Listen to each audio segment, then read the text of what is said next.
تم سزا جزا کا اختیار اپنے ہاتھ میں لینے کی کوشش مت کرو، تمہیں کیا پتہ کون گنہگار ہے کون بے گناہ۔ یہ علم تو اللہ کے پاس ہے اور یہ اختیار بھی اس کے پاس رہنے دو، ایسا نہ ہو کہ تمہیں پچھتانا پڑے۔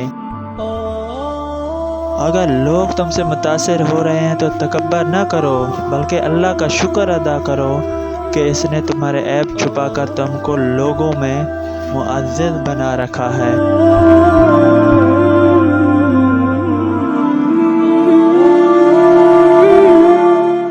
حضرت علی نے فرمایا، جس انسان کی جان نکل جائے تو وہ زندہ نہیں رہتا، اور جس انسان سے احساس نکل جائے تو پھر وہ انسان ہی نہیں رہتا۔ آج کل مسلمانوں کی یہ حالت ہے کہ ڈانس ہو، گانے ہو، وہ تو آگے شیئر کر دیتے ہیں لیکن اسلامک ویڈیوز آگے شیئر نہیں کرتے۔